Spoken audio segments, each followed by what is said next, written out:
킵 열왕기하 5장입니다.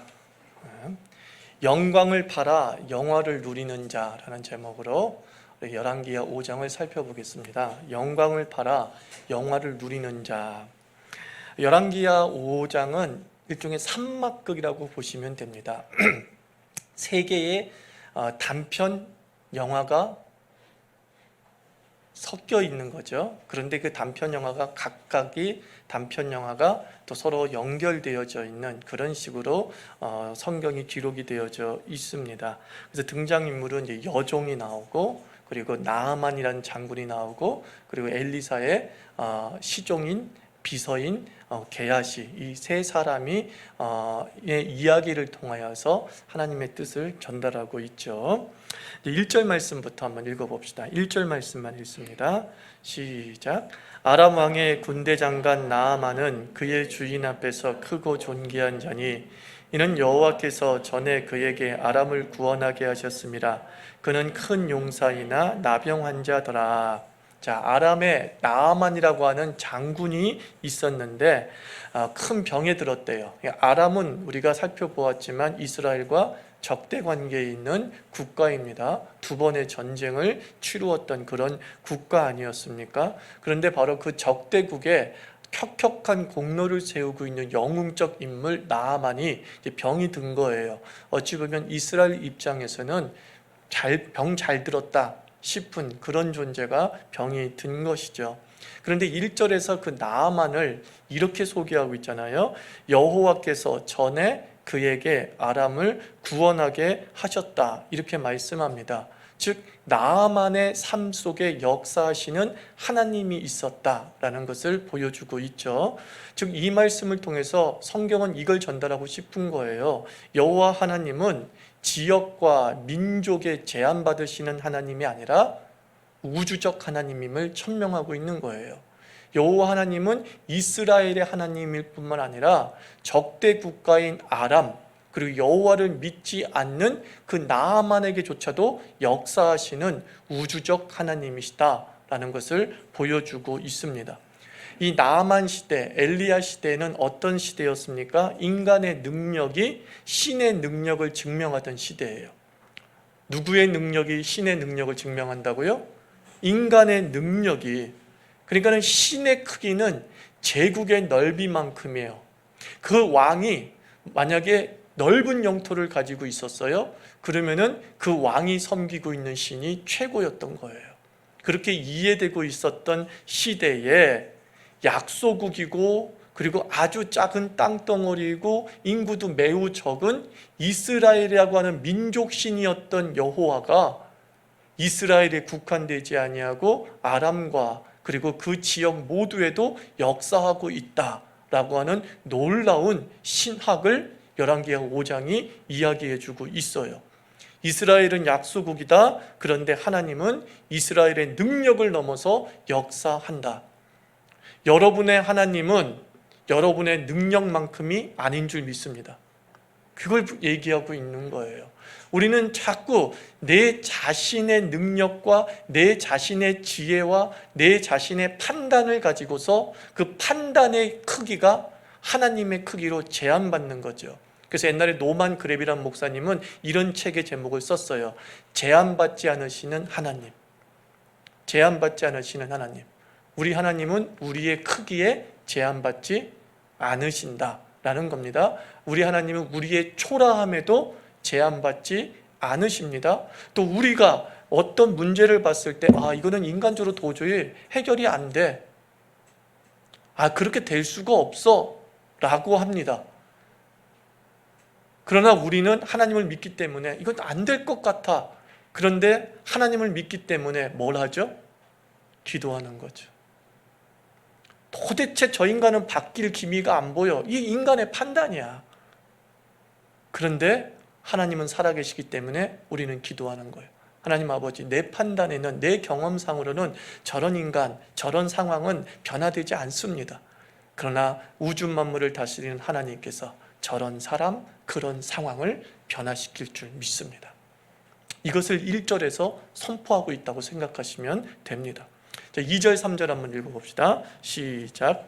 전에 아람 사람이 떼를 지어 나가서 이스라엘 땅에서 어린 소녀 하나를 찾아오매 그가 나아만의 아내에게 수종들더니 그의 여주인에게 이르되 우리 주인이 사마리아에 계신 선지자 앞에 계셨으면 좋겠나이다.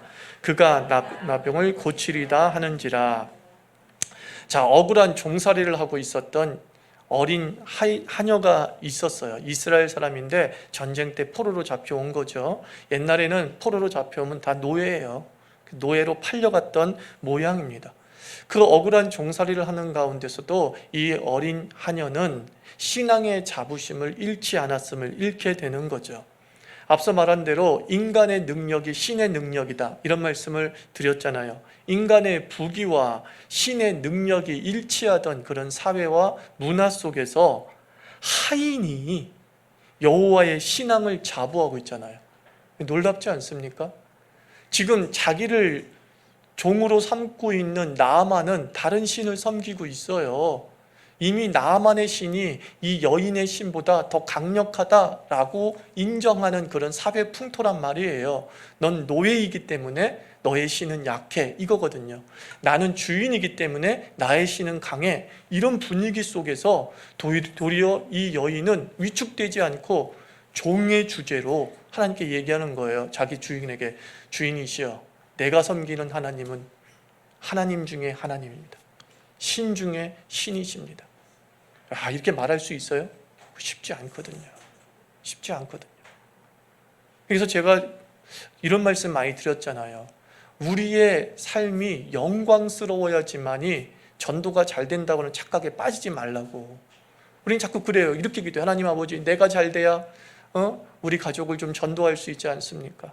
내가 좀 성공해야 하나님의 믿음을 복받는다, 그런 얘기를 할 수 있지 않겠습니까? 그래서 또 영향력을 미치지 않겠습니까? 그렇게 얘기하는데 그렇지 않아요. 영향력은 우리의 위치로 결정되는 게 아니라 우리의 확신으로 결정되는 거예요. 확신이 전도예요. 확신이 설득력이에요. 이 어린 소녀에게는 확신이 있었어요. 하나님은 살아계시고 이 하나님이 유일하신 하나님이시다, 이 확신이 있었어요. 이 확신이 당당함과 자부심으로 나타난 거예요.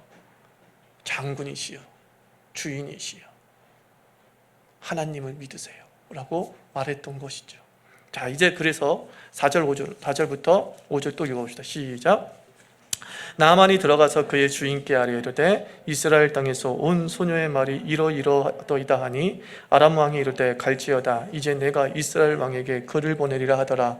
나아만이 곧 떠날새 은 10달란트와 금 6,000개와 의복 10벌을 가지고 가서, 이제 나아만 장군이 자기도 아랫사람이니까 자신의 왕에게 허락을 요청해요. 왜냐하면 말없이 가면 이제 반역으로 오해받을 수 있지 않습니까?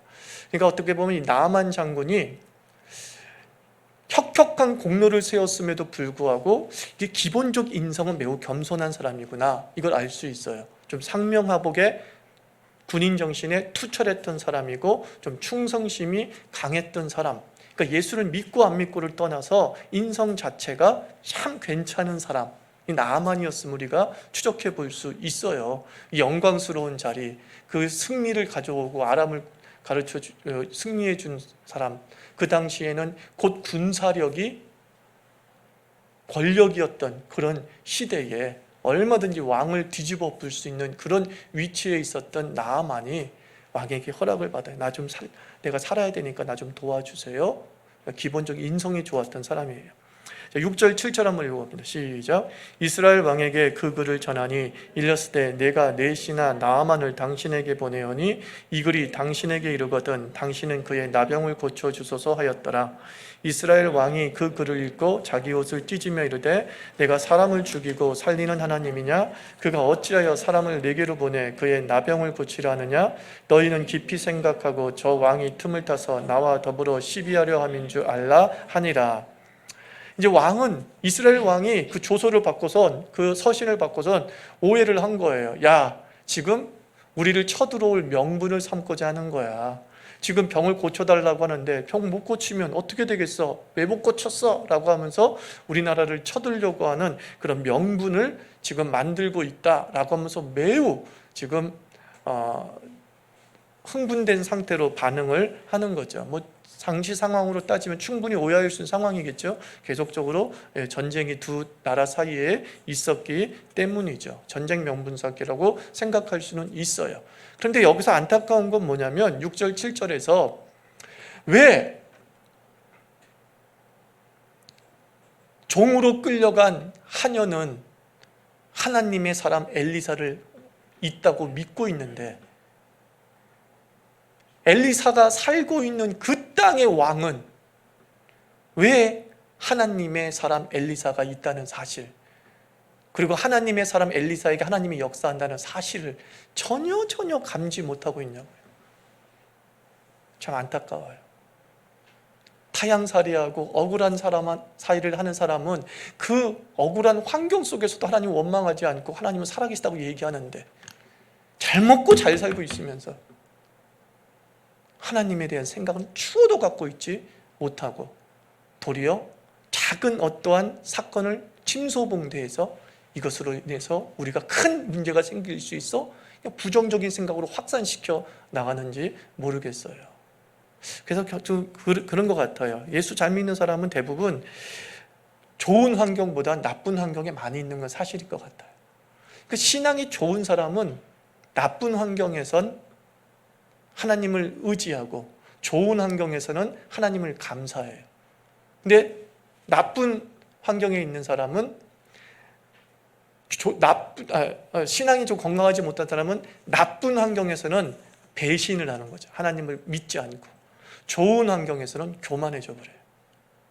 그래서 어디에도 하나님이 없는 거예요. 그 좋은 신앙은 어느 상황에서도 하나님이 계시는 거예요. 그죠? 여러분들의 불운한 환경 속에서도 하나님은 계실 것이고 나를 도와줄 줄 믿습니다. 여러분의 좋은 환경 속에서도 하나님은 살아계시고 나는 하나님을 예배할 것입니다. 이런 모습이 나타났으면 참 좋겠어요. 매우 대조적이죠. 하여튼 이 소식을 엘리사가 듣게 되는 거예요. 그러니까 엘리사의 눈과 귀가 되는 사람이 많았던 모양이에요.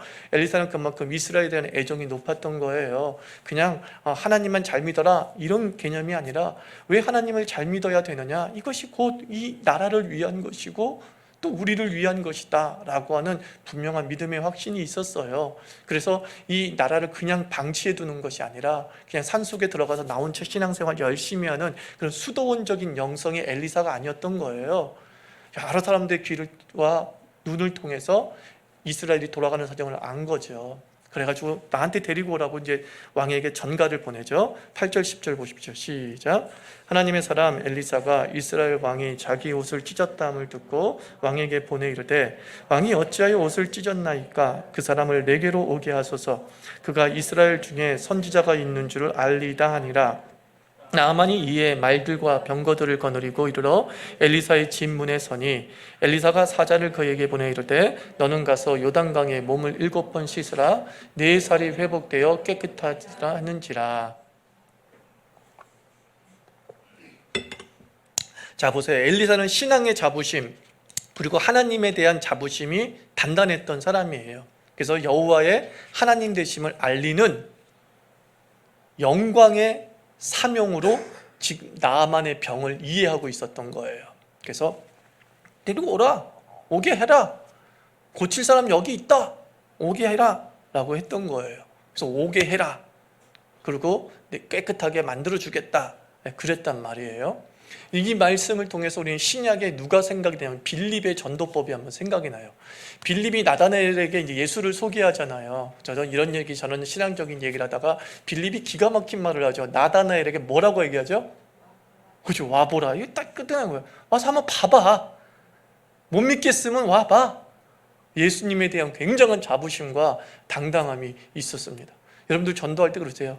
자유교회 와봐. 아멘입니까? 이런 당당함이 필요한 거예요. 자부심이, 당당함이. 와봐. 내 말이 안 믿겨? 와봐. 내 말이 안 믿겨? 와봐. 와봐. 이 집에 엘리사가 몇 천년 전에 빌립의 전도를 한 겁니다. 데리고 와. 컴온. 컴온 그랬단 말이에요. 그래서 이제 11절 12절 읽습니다. 시작. 나아만이 노하여 물러가며 이르되 내 생각에는 그가 내게로 나와서서 그의 하나님 여호와의 이름을 부르고 그의 손을 그 부위 위에 흔들어 나병을 고칠까 하였도다. 다메섹강 아바나와 바르발은 이스라엘 모든 강물보다 낫지 아니하냐. 내가 거기서 몸을 씻으면 깨끗하게 되지 아니하랴 하고 몸을 돌려 분노하며 떠나니. 자기를 갖다가 잘 대우해 줄 줄 알았던 거예요. 아람의 2인자가 왔으니까, 그리고 병거와 마병까지 끌고 왔다. 남의 나라 땅에서 군사력을 대동하고 왔을 정도면 그 위세가 얼마나 대등한지 알겠죠. 근데 엘리사가 오라고 해놓고선 얼굴도 비치지 아니하고 가서 요단강에 7번 몸을 담아, 그러면 깨끗하게 될 거야, 씻어 라고 하니까 너무 자존심이 상한 거예요. 대우하지 않았다고 분노한 거예요. 그러니까 이 장면에서는 나아만이 아직 뭐예요? 마음속에 살만한 거야. 나한테 대단하게 어떻게 해줬으면 좋겠는데. 왜냐하면 우리들의 제사법들은 다 그랬다는 거예요. 막 뭔가 쇼맨십이 있었고 퍼포먼스가 대단했다는 거죠. 근데 가짜일수록 쇼맨십이 크고 퍼포먼스가 크잖아요. 뭐 옛날에 무슨 어떤 할렐루야 기도원인가 뭔가에서는 꼭 그 피를 내야지 병이 고쳐집니까? 막 팍팍 긁어. 암이든 뭐든 상관 안 해. 다 몸을 긁어. 그럼 막 그 피가 나와. 피가 나오면 막 거기서 덩어리가 튀어나왔다 그래. 근데 옛날 PD 수첩에서 근접 촬영을 했더니만은 여기다 뭐죠? 피주머니죠. 돼지 피주머니 딱 쥐고 있다가 꾹꾹 누르면서 이렇게 한 거라 그러죠. 상처가 안 나는데 피는 나와. 신기한 거죠. 황자는 피는 나와. 그런데 사람들 그걸 보고서 오 할렐루야 이제 그러는 거죠. 그러니까 옛날에는 더 했다는 거예요. 그러니까 나단이 나를 위해서 정말 애쓰고 수고하는 모습을 보여줘야 되는데, 그러니까 무엇과 똑같냐면 저는 이런 걸 느껴요. 안수기도 해줄 때가 있잖아요. 그런데 진짜예요. 어떤 분이 저한테 얘기하는 거예요. 옆에서 지켜보고 있다가 목사님 머리를 꽉꽉 누르세요. 이게 성의 없어 보인다는 거죠. 그래서 꽉 쥐어 하면서 순간 몇 번씩 눌러주래. 그러면 기도받는 사람이 기분이 좋대. 기분만 좋으면 뭐합니까? 치유가 돼야지. 그거 안 그렇습니까? 여러분들 그렇죠? 여러분들 혹시라도 제가 기도해 준다 그랬을 때 누르는 게 기분이 좋아요? 아니면 가만히 두고 기도하면 기분 좋아요? 그러니까 그거에 이제 뭔가 열심히 안 보인다 이제 이 얘기를 하는 거죠. 그러니까 아직 뭐 그 속에 자신의 개인의 어떤 자아가 살아 있는 거죠. 자기의 자부심이 살아 있는 거죠. 저는 이 얘기를 읽으면서 이런 문장이 생각나는 거예요. 자존심이 늦게 죽으면 인생의 죽음은 빨라진다. 그렇더라고요. 그죠? 아직 이 나아만이 자존심이 안 죽은 거야. 하기야 우리 인생의 여러 가지 추상적 개념 중에서 제일 늦게 죽는 것이 자존심이라고 하잖아요. 뭐 다 빨리빨리 죽는데 자존심이 최후로 안 죽고 바등바등 거린다는 거죠. 근데 그 자존심이 늦게 죽으면 인생의 죽음은 빨라진다. 이게 나만이 우리에게 보여주는 거예요. 나만이 이대로 자존심 안 죽이고 돌아갔으면 죽는 거죠. 그냥 그 병으로 그냥 끝나는 거죠. 자, 그런데 이제 반전이 벌어지죠. 13절 14절 있습니다. 시작. 그의 종들이 나와서 말하여 이르되 내 아버지여 선지자가 당신에게 큰 일을 행하라 말하였다면 행하지 아니하였으리까 하느냐 당신에게 이르기를 씻어 깨끗하게 하라 함이리까 하니 나만이 이에 내려가서 하나님의 사람 말대로 요단강에 7번 몸을 잠그니 그의 살이 어린아이의 살같이 회복되어 깨끗하게 되었더라. 자, 나만의 복이 뭐죠? 주변에 참 좋은 사람이 많았다는 겁니다. 어린 하녀, 좋은 하나님의 사람 이야기를 해주고 전도하고, 또 옆에 있었던 뭐 비서나 참모겠죠. 이런 사람이 충정으로 왕이시여 믿져야 본전 아닙니까? 한번 해봅시다 라고 말해줄 수 있는 사람, 참 자기를 향한 충정과 애정이 가득한 사람이 참 많았다. 이게 나아만의 복인 거예요. 예수를 믿든 안 믿든 이 인생의 삶이 이렇게 좀 뭐랄까요, 고난이 없는 게 아니라 고난 중에도 뚫고 나가는 사람들의 특징을 보면은 주변에 좋은 사람들이 많고, 또 하나는 뭐예요? 그 주변에 좋은 사람의 말에 귀를 기울일 줄 아는 거예요. 나만의 장점은 바로 그거예요. 어린 하녀의 말도 듣고, 그리고 비서의 말도 들었어. 다만 엘리사의 말만 안 들었어. 엘리사의 말만 바로 안 들었어. 하여튼 그래도 3분의 2는 들었어. 무슨 뜻인지 알죠? 3명의 사람이 자기에게 얘기를 했는데 3분의 2는 귀담아 들었어. 70%만 귀담아 들어도 인생은 잘 풀릴 수 있어요. 100% 누구의 말을 다 들을 수는 없잖아요, 우리가. 그런데 정말 70% 정도라도 들을 수 있는 귀가 있으면 우리의 모든 인생의 나병들이 치유될 줄 믿습니다. 이제 가서 간 거야. 그래, 한번 하자. 여러분들 설교를 들을 때 100% 다 안 들을 거예요. 돌아가는 길에 70%만 남아도, 일주일 동안 70%만 남아 있어도 그 말씀이 우리에게 역사할 줄 믿습니다. 그런 마음으로 한번 성경을 읽어보십시오. 자, 15절 16절 읽어봅시다. 시작. 나아만이 모든 군대와 함께 하나님의 사람에게로 돌아와서 그의 앞에 서서 이르되 내가 이제 이스라엘 외에는 온 천하에 신이 없는 줄을 아나이다. 청하건대 당신의 종에게서 예물을 받으소서 하니 이르되 내가 섬기는 여호와께서 살아계심을 두고 맹세하노니 내가 그 앞에서 받지 아니하리라 하였더라. 나아만이 받으라고 강권하되 그가 거절하니라. 엘리사는 진심으로 감사를 표현을 했어요. 근데 엘리사의 삶이 좀 피폐하잖아요. 그의 선지자 제자들도 이렇게 먹을 것이 없어 힘든 그런 상황이 있었잖아요. 이거 받아가지고 사역비로 쓰면 좋을 텐데 나 안 받겠다라고 이야기합니다. 이제 이유가 있어요. 이거는 엘리사가 돈 때문에 치유 사역을 한 것이 아님을 분명하게 보여주고자 하는 거예요. 이 상황에서 돈을 받으면 다른 거짓 선지자나 또 이방의 사제와 다를 것이 없는 거죠. 우리가 전쟁이나 무당은 뭘 받죠? 복채를 받잖아요. 근데 강남에 무당 목사가 많다고 제가 말씀을 드렸죠. 교회를 운영하지도 않아요. 그냥 기도원 형태로 있어요.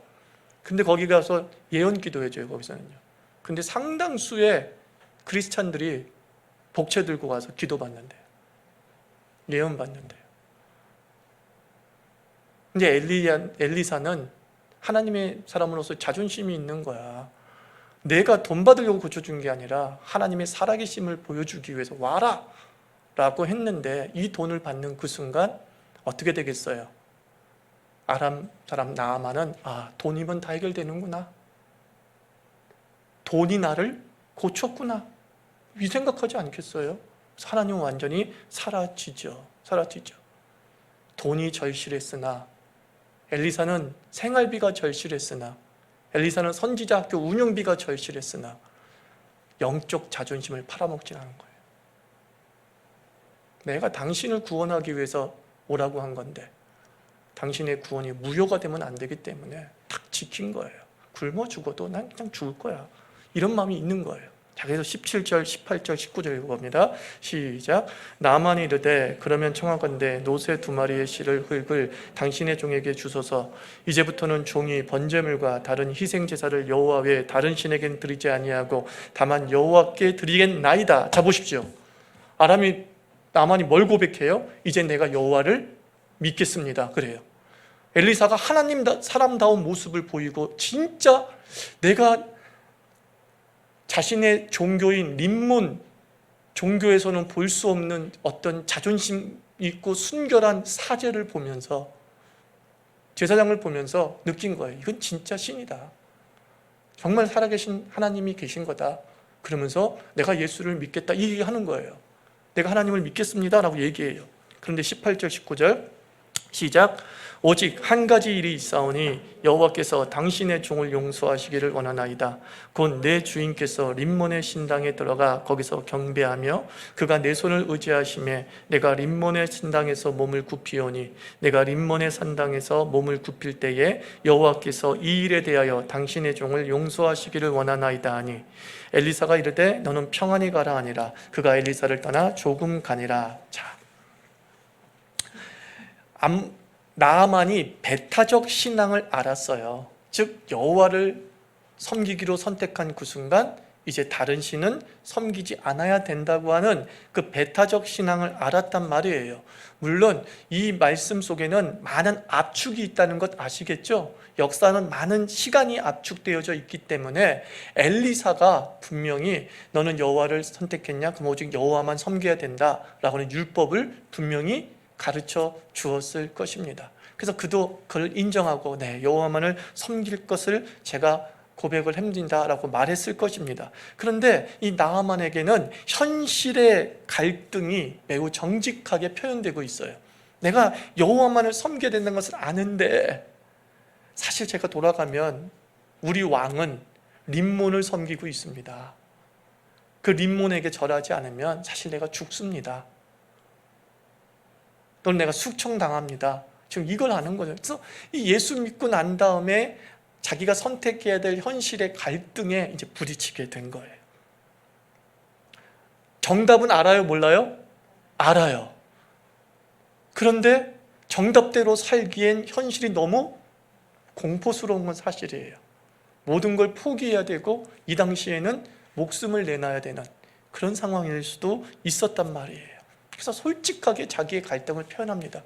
립 서비스 안 해요. 그러니까 진실한 나만의 모습을 보게 되는 거예요. 아, 얘가 립 서비스가 아니구나. 그냥 너무 좋아가지고 그 순간 나 여호와 섬길게요. 당신 다 가지세요. 이게 아니구나. 이 사람은 정말 어떤 일생일대 고민을 하고 있는 거예요, 지금.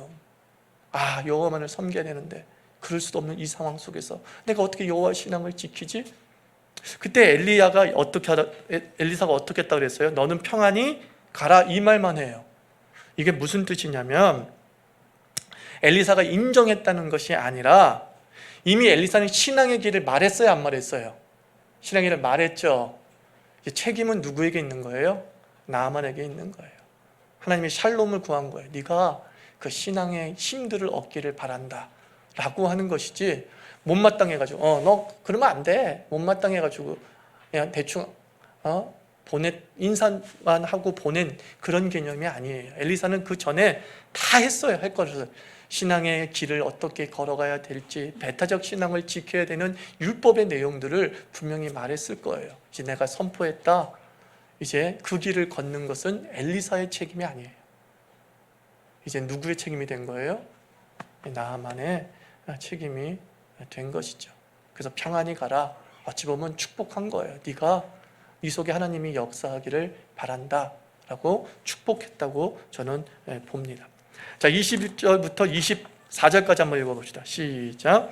하나님의 사람 엘리사의 사환 게하시가 스스로 이르되 내 주인이 이 사람은 나아만에게 면하여 주고 그가 가지고 온 것을 그의 손에서 받지 아니하였도다. 여호와께서 살아계심을 두고 맹세하노니 내가 그를 쫓아가서 무엇이든지 그에게서 받으리라 하고 나아만의 뒤를 쫓아가니 나아만이 자기 뒤에 달려옴을 보고 수레에서 내려 맞이하여 이르되 평안이냐 하니 그가 이르되 평안하나이다. 우리 주인께서 나를 보내시며 말씀하시기를 지금 선지자의 제자 중에 두 청년이 에브라임 산지에서부터 내게로 왔으나 청하건대 당신은 그들에게 은 1달란트와 옷 2벌을 주라 하시더이다. 나만이 이르되 바라건대 2달란트를 받으라 하고 그를 강권하여 은 2달란트를 2전대에 넣어 매고 옷 2벌을 아울러 2 사환에게 지우매 그들이 게하시 앞에서 지고 가니라. 언덕에 이르러서는 게하시가 그 물건을 2 사환의 손에서 받아 집에 감추고 그들을 보내가게 한후. 이 비서실장 이 게하시가 물욕이 딱 생겨버렸네. 그래가지고 나아만을 몰래 쫓아가가지고 사실은 내 이 2 사환이 있는데 우리 2 사역자들이 있는데 이 사역자들에게 좀 입을 것과 먹을 것을 뭐 달라고 하더이다. 이런 식으로 이제 엘리사의 이름을 빗대어서 이야기를 한 거죠. 그래가지고 이제 돈도 받고 옷도 받고 몰래 돌아왔다 이 얘기를 하는 거예요. 그런데 몰래 돌아왔는데 이 게하시가 했던 일을 엘리사가 알아요, 몰라요? 알게 되는 거죠. 몰래 했지만 너무나 중요한 일이기 때문에 하나님께서 엘리사에게 알게 하십니다. 자, 25절부터 27절 있습니다. 시작. 들어가 그 주인 앞에 서니 엘리사가 이르되 게하시야 내가 어디서 오느냐 하니 대답하되 당신의 종이 아무데도 가지 아니하였나이다 하니라. 엘리사가 이르되 한 사람이 수레에서 내려 너를 맞이할 때에 내 마음이 함께 가지 아니하였느냐. 지금이 어찌 은을 받으며 옷을 받으며 감람원이나 포도원이나 양이나 소나 남종이나 여종을 받을 때이냐. 그러므로 나아만의 나병이 내게 들어 내 자손에게 미쳐 영원토록 이르리라 하니 게하시가 그 앞에서 물러나오매 나병이 발하여 눈같이 되었다 그랬어요. 게하시의 무력에 대해서 엘리사가 징계를 내립니다. 신약 시대에 누가 생각나죠? 베드로 사도가 있고 그 베드로 사도에게 헌금했다고 속였던 아나니아와 삽비라의 부부가 생각이 나죠. 게하시나 아나니아와 삽비라 부부는 똑같이 하나님을 섬겨요. 근데 똑같이 뭐가 생겨요? 물욕이 생겨요. 그리고 똑같이 하나님 앞에 징계를 받아 영원히 나병에 걸리고 그 자손까지, 그러니까 어떻게 보면 피부병이 계속 그 가족을 괴롭혔던 유전병이 된 모양이에요. 그리고 아나니아와 삽비라는 그 자리에서 죽임을 당하죠. 왜 즉각 징계하셨느냐? 하나님의 영광과 직결된 행위이기 때문이에요. 지금 엘리사가 왜 돈을 안 받았다고 그랬죠? 하나님의 영광이 나타난 때이기 때문에. 그리고 나아만이 예수를 믿느냐 안 믿느냐 중대 기로에 서 있단 말이에요. 그래서 그 엘리사는 모든 집중이 하나님의 영광에 드러난 집중되어 있는데 게하시의 이 물욕 때문에 하나님의 영광이 완전히 사그라들 판이에요. 그래서 26절이 중요해요. 엘리사가 게하시에게 뭐라고 얘기해요? 지금이 그럴 때냐 이렇게 얘기하잖아요. 그죠? 지금이 그럴 때냐, 지금이 어찌 은을 받을 때냐, 지금이 어찌 옷을 받을 때냐, 지금이 어찌 포도원을 받을 때냐, 지금이 어찌 종을 받을 때냐. 지금은 아니잖아 이놈아. 이 상황을 모르니 이놈아. 네가 그 옷을 받을 수는 있어. 근데 지금 상황에서는 받아서는 안 된단 말이야 라고 이야기를 하는 거죠. 우상숭배를 차마 거역할 수 없을 것 같다는 초신자가 지금 나만이잖아요. 그죠? 가면 나는 님몬에게 절할지도 몰라요. 그런 초신자에게 뚜루뚜루 딸려가가지고 주십시오. 우리 엘리사가 마음이 바뀌었대요. 이 초신자도 실망이 확 생기겠죠. 결국 엘리사도 사람이구나. 우리 님몬에 있는 사제와 별거 다를 거 없구나. 그러면서 그나마 있었던 그 믿음이 완전히 사라질 수 있잖아요. 우리 누님 권사님한테 들었던 얘기예요. 실화래요. 고난이 많았던 사람이 있는데 예수를 통해서 이 현실을 이기고 싶어서 이제 예수를 믿기로 했다는 거예요. 그래서 교회에 등록했다는 거죠. 그래서 이제 교회에서 신방을 갔는데 그 신방을 가서 그 구역장이 한다는 말이 예수 믿으면 이제 고난이 더 올 수 있어요 라고 얘기했다는 거예요. 그 얘기를 듣고서 그 사람이 내가 고난을 피하고 싶어서 지금 교회 다니려고 하는데 고난이 더 온다고 하면 내가 뭐하러 교회 다녀? 하면서 교회를 안 나오기 시작돼요. 그날 안 나왔대요. 무슨 그 구역장의 의도는 알겠어요. 그죠? 예수 믿음 이후에 그 믿음을 빼앗으려고 하는 유혹성 어려움들이 오기도 하잖아요. 그래서 예수 믿으면 더 안 되네? 라는 느낌을 받게 해서 예수를 버리게 하고자 하는 교묘한 사탄의 전술이 있는 건 사실이에요. 그런데 그날은 해서는 안 되는 거죠. 그죠? 그 사람에게서 해서는 안 되는 말이죠. 그 사람이 솔직하게 얘기하잖아. 나는 지금 이 고난을 좀 피하고 싶어서 교회 왔다고. 문제를 좀 피하고 싶어서 교회 왔다고. 그러면은 그때 필요한 건 뭡니까? 하나님, 이 사람을 도와주시어서 모든 환경에서 건져 주시옵소서. 그리고 하나님은 당신을 도우실 것이고 하나님은 우편 오른손으로 당신을 지키실 겁니다. 이 얘기를 해야 될 때잖아요. 지금은 아니죠. 그래서 한 사람의 믿음을 완전히 산상조각 낸 거죠. 이 게하시는 영광으로 이익을 취하려고 할 때 하나님은 추한신이 돼버리고 마는 거잖아요. 주의 영광이 드러날 때에는 우리는 그 영광이 나의 이익이 되지 않도록 매우 조심해야 돼요. 디모데전서 6장 5절에서 바울은 이런 사람을 경계하라고 그랬어요. 경건을 이익의 방도로 생각하는 자, 이런 사람을 조심하라고 그랬어요. 오늘 제목이 뭐예요? 영광을 팔아 영화를 누리는 자. 이 교회 안에 있다는 거예요. 하나님의 영광을 돌려드리기 위해서 그에게 신유의 능력도 주고 축사의 능력도 주고 예언의 능력도 주고 말씀의 능력도 주고 전도의 능력도 주고 사랑의 능력도 주는데 주께서 받으신 그 모든 능력을 가지고 주의 영광에 집중하는 것이 아니라 자기의 영화에 집중한단 말이에요. 그때 하나님은 즉각적으로 징계 내리는 거예요. 지금은 그때가 아니잖아. 상황이 지금 그걸 그렇게 쓰면 안 되잖아 라고 이야기하는 거죠. 그러면서 나아만과 엘리사를 한번 마지막으로 비교해 봅시다. 나아만은 주변에 좋은 소리를, 또 좋은 소식을 전해준 사람이 많았죠. 그죠? 반면에 엘리사는 주변에서 상황을 악화시켜, 도리어. 엘리사가 다 만들어 놓은 거 주변에서 다 망쳐버리는 거야. 또 실화 얘기해 드릴게요. 이건 제 실화예요. 제가 부목사 때 신방을 이제 담임 목사 워낙 바쁘니까 제가 다 뭐 신방을 다녔어요. 신방 때 이제 저는 이게 옛날 분들이니까 이게 다 이렇게 신방 헌금을 드리는데, 그 헌금이 감사 헌금이라기보다는 목사님 좀 책 보는데 쓰세요라고 이렇게 드리는 돈들이 있어요. 나름 저는 건강한 사역 문화를 위해서 신방 때 돈을 안 받아요. 그래서 신방 때 돈 같은 거 내놓지 말게 해주세요 라고 제가 부탁을 드렸어요. 그래서 이제 어느 날 그 신방을 가는데, 또 이제 어디나 이제 그분이 그 가정에서 아유 목사님 책 보세요 하면서 자꾸 드리려는 거예요. 아유 그냥 교회 감사헌금 드리세요. 전 사례비 받으면서 잘 있으니까 생각하지 말고 쓰세요 그랬어요. 근데 구역장이 나중에 이제 받아가지고 와가지고는 저한테 목사님, 한 목사님 꼭 받으셔야 된다고, 교인의 정성을 무시해서는 안 된다고. 그래서 제가 아니 그러면 신방 아닌 때 주시라고, 평소 때. 근데 신방 때 주니까 제가 못 받겠다고, 그래도 받으셔야 된다고 해서 그분이 자기가 받아와가지고 저한테 막 주는 거예요. 근데 나중에 알고 보니까 어떻게 이 구역장이 받아왔냐면은 집사님 부부에게 이렇게 얘기한 거예요. 뻔히 내가 건강한 사역 문화를 위해서 안 받는 건데 목사님이 젊어서 쑥스러워 그러시는 거라고. 내가 전해드릴게요. 그러니까 제가 만들고자 하는 사역 문화, 좀 나름대로 이것이 목회자의 자존심을 세울 수 있고 하나님이 목회자를 먹여 살리신다고 하는 분명한 어떤 살아계심의 확신을 전하는 통로로 사용하고자 하는 내 의도를 완전히 뭐예요? 파괴시켜버린 거예요. 젊어서 쑥스러워서 그런데 저 그렇게 쑥스러우면 안 탑니다. 저도 돈 좋아합니다. 이해가 되세요? 이해가 되세요?